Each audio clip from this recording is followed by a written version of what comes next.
மதுராபுரி அப்படின்ற கிராமத்துல ஆதி அப்படின்ற ஒரு சின்ன பையன் அவங்க அம்மாவோட வாழ்ந்து வந்தான்.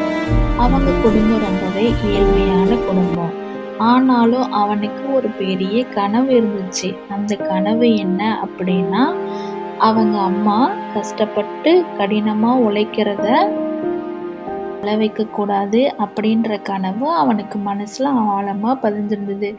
அவன் தினமும் பள்ளிக்கு செல்லும்போது ஒரு கிழிஞ்ச உடைகள போட்டுக்கிட்டோ, கிழிஞ்ச பேக் எடுத்துக்கிட்டு தான் போவான். அவன பார்த்து அவன் கூட இருந்த ஃப்ரெண்ட்ஸ் எல்லாம் எப்ப பார்த்தாலும் அவன கிண்டல் பண்ணி சிரிச்சுக்கிட்டே இருப்பாங்க. ஆனாலும் ஆதி படிச்சிட்டு இருந்தான். ஒரு டைம்ல என்னாச்சு அப்படின்னா, ஆதி எக்ஸாம்ல பாஸ் ஆகல. மார்க் ரொம்பவே கம்மியா வாங்கியிருந்தான். அதனால அவனுடைய ஆசிரியர் அவனை மிகவும் கடிந்து கொண்டார். இதனால ஆதி வீட்டுக்கு ரொம்பவே சோகமா இருந்தான். அப்போ அவங்க அம்மா கேட்டாங்க, "ஏன் அழுதுகிட்டு இருக்க?" அப்படின்னு கேட்கும்போது அவன் சொன்னான், "நான் இன்னைக்கு மார்க் ரொம்ப கம்மியா எடுத்துட்டேன்." அப்படின்னு சொல்லும்போது ஆதியோட அம்மா ஒண்ணு சொன்னாங்க. என்ன சொன்னாங்க அப்படின்னா, "அழுதுட்டு எழுறது தான் வெற்றியோட ஆரம்பம்"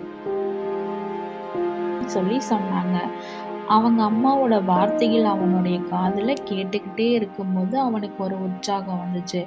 உடனே அவன் இரவு பகல் பாராம படிச்சுக்கிட்டு இருந்தான். படிச்சுட்டு அந்த வருட படிப்புல அவன் தான் ஃபர்ஸ்ட் மதிப்பெண் வாங்கியிருந்தான். அத பார்த்து எல்லாருமே ரொம்ப ஆச்சரியப்பட்டாங்க. அன்னைக்கு ஆனுவல் டேல அவனுக்கு பரிசு வழங்கப்பட்டது. அப்பயும் அவன் கண்ணுல இருந்து கண்ணீர் வழிந்து கொண்டிருந்தது. அதை பார்த்து அவங்க ஆதியோட அம்மா ரொம்பவே சந்தோஷத்தோட இருந்தாங்க. மகிழ்ச்சியில அவங்களுடைய கண்ணீரும் வந்தது.